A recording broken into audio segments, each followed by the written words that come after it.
Good morning student, welcome to Tesla education. आज है 29 जून से जितने भी करंट अफेयर के क्वेश्चन बन सकते हैं सारे हम वीडियो में डिस्कस करेंगे और उनसे रिलेटेड जो भी स्ट्रैटेजी के होगा सब कुछ मैं आपको बताऊंगा। तो वीडियो बहुत ध्यान से देखिए और अगर आप हमारे चैनल पर नए हैं तो पहले टेस्ला एजुकेशन को सब्सक्राइब करें।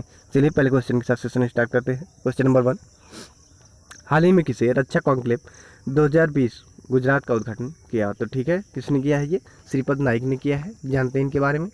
तो रक्षा राज्य मंत्री श्रीपद नाइक के द्वारा रक्षा कॉन्क्लेव 2020 गुजरात का उद्घाटन किया गया है। डिफेंस कॉन्क्लेव 2020 गुजरात रक्षा और एरोस्पेस विनिर्माण क्षेत्र पर 2 दिवसीय डिजिटल सम्मेलन है। इस कॉन्क्लेव का आयोजन भारतीय उद्योग परिसंघ गुजरात ने society of Indian defence manufacturers के साथ मिलकर किया है। ठीक है। और क्वेश्चन नंबर 2 क्या है? भारत के बाहर दुनिया का पहला योग विश्वविद्यालय कहाँ खोला जाएगा? तो अमेरिका में खोला जाएगा। ये दूसरा योग का पहला विश्वविद्यालय भारत के बाहर। जानते हैं इसके बारे में। तो भारत के बाहर दुनिया का पहला योग विश्वविद्यालय अमेरिका के लॉस एंजल्स में स्थापित किए जाने की घोषणा की गई। इस योग विश्वविद्यालय का नाम स्वामी विवेकानंद के नाम पर रखा गया है। विश्वविद्यालय की 6वें अंतर्राष्ट्रीय योग दिवस के अवसर पर शुरू किए जाने की घोषणा की गई थी। ठीक है। और स्वामी विवेकानंद योग अनुसंधान संस्थान यानी योग के अध्ययन के लिए बेंगलुरु में डीम्ड विश्वविद्यालय। ठीक है, क्वेश्चन पूछ सकता है कि योग के लिए, योग अध्ययन के लिए जो डीम्ड विश्वविद्यालय कहाँ है? तो वो बेंगलुरु में है। ठीक है। और इसके जो चांसलर हैं डॉक्टर एच.आर. नागेंद्र विवेकानंद योग विश्वविद्यालय के पहले अध्यक्ष होंगे। ठीक है, ये पॉइंट यहाँ से इम्पोर्टेंट हो जाता है। विश्वविद्यालय के वर्ष 2020 सेमेस्टर की पहली कक्षा की जो 24 अगस्त 2020 से जो शुरू हो जाएगी। और इसके अलावा योग में ऑनलाइन मास्टर कार्यक्रम भी विश्वविद्यालय द्वारा प्रस्तुत किया जाएगा। तो ये चीज़ भी याद रखिएगा। और संयुक्त राष्ट्र 21 जून को विश्व स्तर पर अंतर्राष्ट्रीय योग दिवस मनाता है। ठीक है। और अंतर्राष्ट्रीय योग दिवस 2020 का जो विषय है yoga for health and yoga at home, ये चीज़ याद रखिएगा। क्वेश्चन नंबर 3 क्या है? इंग्लिश प्रीमियर लीग 2019-20 का खिताब किसने जीता? तो लिवरपूल ने जीत लिया है इंग्लिश प्रीमियर लीग 2019-20 का खिताब। जानते हैं इसके बारे में। तो लिवरपूल ने इंग्लिश प्रीमियर लीग 2019-20 का खिताब अपने नाम कर लिया है। फुटबॉल क्लब ने पिछले 30 वर्षों में यह पहला प्रमुख इंग्लिश खिताब जीता है। इस क्लब ने अब तक कुल 19 लीग खिताब जीत चुके हैं, जबकि प्रीमियर लीग के युग में यह उनकी पहली जीत है। मैनचेस्टर सिटी के चेल्सी से 2-1 के स्कोर के साथ हारने के बाद क्लब ने यह खिताब जीता है। ठीक है, यानी मैनचेस्टर सिटी के को जो है इन्होंने हराया है। ठीक है, इसे भी याद रखिएगा। एग्जाम में क्वेश्चन ऐसे पूछ देता है कि इस टीम ने किसे हराकर ये ट्रॉफी जीती है या ये चैंपियनशिप जीती है, तो ऐसे क्वेश्चन बन जाता है। लिवरपूल ने किसी भी अन्य प्रीमियर लीग चैंपियन की तुलना में पहले खिताब हासिल किया है, जो 5 मैचों में पिछले रिकॉर्ड को तोड़ दिया है। लिवरपूल ने 31 मैचों में 86 अंक स्कोर प्राप्त किए, जिससे वे खेले गए खेलों में सबसे जल्दी चैंपियन बन गया। तो इसे याद रखिएगा। क्वेश्चन नंबर 4 क्या है? हाल ही में पारादीप में पीएडीसी केंद्र का उद्घाटन किया गया। यह किस राज्य में पड़ता है? तो ये पारादीप जो है उड़ीसा में पड़ता है और यहाँ पे पीएडीसी केंद्र का उद्घाटन किया गया। ये पीएडीसी क्या है, जानते हैं इसके बारे में। तो केंद्रीय पेट्रोलियम और प्राकृतिक गैस और इस्पात मंत्री धर्मेंद्र प्रधान ने उड़ीसा के पारादीप में इंडियन ऑयल द्वारा स्थापित उत्पादन अनुप्रयोग और विकास केंद्र यानी product application and development centre का उद्घाटन किया है। इंडियन ऑयल ने अपनी रिफाइनरी और पेट्रोकेमिकल्स परिसर के पास ही 43 करोड़ रुपए यानी यूएस डॉलर में 6.10 बिलियन पूंजी से पीएडीसी की स्थापना की है। ठीक है। और पीएडीसी की 4 प्रयोगशालाएँ हैं, इनको जान लेते हैं। ठीक है, पहले क्या है? पॉलीमर प्रोसेसिंग लैब, दूसरे क्या है? एनालिटिकल टेस्टिंग लैब, और तीसरे क्या है? केमिकल एनालिसिस लैब, और चौथी क्या है? Characterization lab. ठीक है। और उड़ीसा के मुख्यमंत्री नवीन पटनायक है और यहाँ के राज्यपाल गणेशी लाल है। और उड़ीसा की कैपिटल तो आप जानते ही हैं, भुवनेश्वर है। जानते हैं। क्वेश्चन नंबर 5 क्या है? हाल ही में किसके द्वारा आत्मनिर्भर उत्तर प्रदेश रोजगार अभियान शुरू किया गया?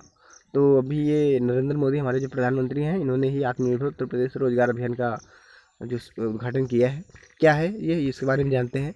तो प्रधानमंत्री नरेंद्र मोदी ने उत्तर प्रदेश में वर्चुअली एक पथ प्रदर्शक योजना आत्मनिर्भर उत्तर प्रदेश रोजगार अभियान शुभारंभ किया है। इस योजना का उद्देश्य हाल ही में अन्य राज्यों से लौटे राज्य के प्रवासी श्रमिकों के लिए रोजगार के अवसर मुहैया कराना है।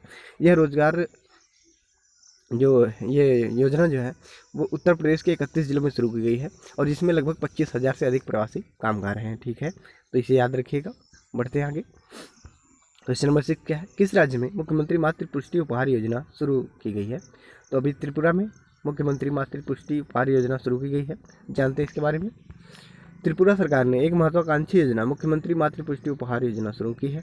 इस योजना का उद्देश्य गर्भवती और स्तनपान कराने वाली महिलाओं को पोषण किट प्रदान करना है ताकि शिशु और मातृ मृत्यु दर और कुपोषण की दर को कम किया जा सके।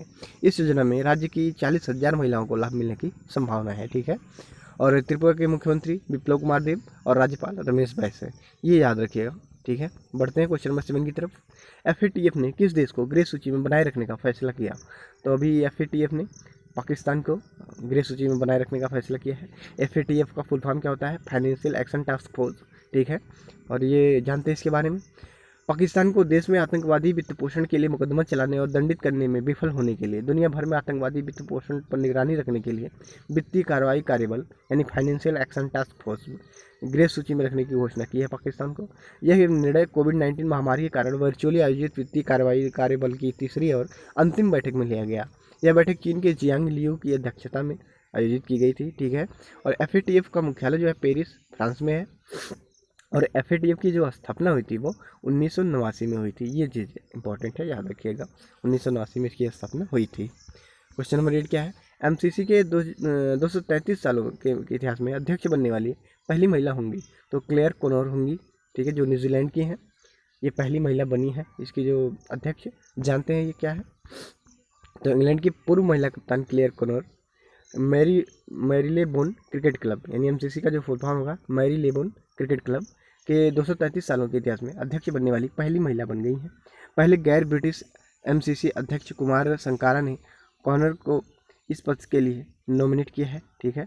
कॉर्नर वर्तमान, और हाँ, यहाँ से ये भी क्वेश्चन बन सकता है कि पहले गैर ब्रिटिश MCC अध्यक्ष कौन बने थे? तो कुमार संकारा बने थे। ये चीज़ इंपॉर्टेंट है, इसे याद रखिएगा, ठीक है। और महिला क्रिकेट के प्रमुख पद पर कार्य कर रही हैं, ठीक है। और उन्होंने 1995 में 19 साल की उम्र में इंग्लैंड के लिए अपना पहला मैच खेला था। वर्ष 2000 में संन्यास लेने से लगभग 6 साल पहले अपने देश की कप्तानी की थी। और मैरीलेबोन क्रिकेट क्लब स्थापना जो 1787 में हुई थी। और मैरीलेबोन क्रिकेट क्लब का जो हेडक्वार्टर है वो लंदन, यूनाइटेड किंगडम में, ठीक है। इसे याद रखिएगा, स्थापना 1787 में हुई थी और हेडक्वार्टर का है लंदन, जो कि UK में पड़ता है। ये चीज़ इंपॉर्टेंट है, याद रखिएगा। क्वेश्चन नंबर 9 क्या है? यातना पीड़ितों के समर्थन में संयुक्त राष्ट्र अंतर्राष्ट्रीय दिवस कब मनाया जाता है? तो 26 जून को यातना पीड़ितों के समर्थन में संयुक्त राष्ट्र अंतर्राष्ट्रीय दिवस मनाया जाता है। और जानते हैं इसके बारे में। तो international day in support of victims of torture यानी यातना पीड़ितों के समर्थन में संयुक्त राष्ट्र अंतर्राष्ट्रीय दिवस हर साल 26 जून को दुनिया भर में मनाया जाता है। यह दिवस संयुक्त राष्ट्र द्वारा मानवीय अत्याचारों के बारे में लोगों में जागरूकता बढ़ाने के लिए मनाया जाता है, जो न केवल अस्वीकार्य हैं बल्कि अक्षम्य भी अपराध भी हैं, ठीक है। और यातना शब्द का क्या होता है, मतलब क्या होता है? तो इसका अर्थ है कि एक ऐसे कार्य से जिसमें किसी व्यक्ति द्वारा जानबूझकर किसी दूसरे व्यक्ति को गंभीर दर्द या पीड़ा चाहे शारीरिक हो या मानसिक दी जाती है, ठीक है। और जैसे कि उसे या तीसरे व्यक्ति की जानकारी प्राप्त करना या ऐसे काम के लिए कबूल करवाना जिससे उसे दंडित किया जा सके आदि, ठीक है। तो ये होता है, इसका मतलब होता है यातना, ठीक है। और संयुक्त राष्ट्र मुख्यालय का जो हेडक्वार्टर है वो कहाँ है? न्यूयॉर्क, संयुक्त राज्य में। और इसकी स्थापना 24 अक्टूबर 1945 में हुई थी। और एंटोनियो गुटेरेस जो इसके भी हेड है, इसे याद रखिएगा। International day against drug and abuse and illicit trafficking 26 जून को ही मनाया गया है, ठीक है, इसे भी जान लेते हैं। और United Nations office on drugs and crime मुख्यालय का इसका जो हेडक्वार्टर है वो वियना, ऑस्ट्रिया में है। और ऑस्ट्रिया की कैपिटल ही वियना है, याद रखिएगा इसे। और United Nations office on drugs and crime की जो स्थापना हुई थी वो 1997 में हुई थी। तो ये चीज़ भी याद रखिएगा। बढ़ते हैं क्वेश्चन नंबर 10 की तरफ। हाल ही में रचेल प्रीस्ट ने अंतर्राष्ट्रीय क्रिकेट से संन्यास की घोषणा की है, वो किस देश से हैं? तो न्यूजीलैंड से हैं जी, इन्होंने संन्यास की घोषणा की है। जानते हैं इसके बाद। न्यूजीलैंड की विकेट कीपर बल्लेबाज रचेल प्रीस्ट ने अंतर्राष्ट्रीय क्रिकेट से संन्यास लेने का ऐलान किया है। वह 87 एक दिवसीय अंतर्राष्ट्रीय और 75 T20 मैचों में न्यूजीलैंड का प्रतिनिधित्व कर चुकी हैं, ठीक है। तो 87 ODI खेल चुकी हैं और 75 T20। उनका अंतर्राष्ट्रीय क्रिकेट में 13 वर्षों का लंबा करियर रहा। तो इतनी चीज़ याद रखिएगा। Thank you and thanks for watching Tesla education.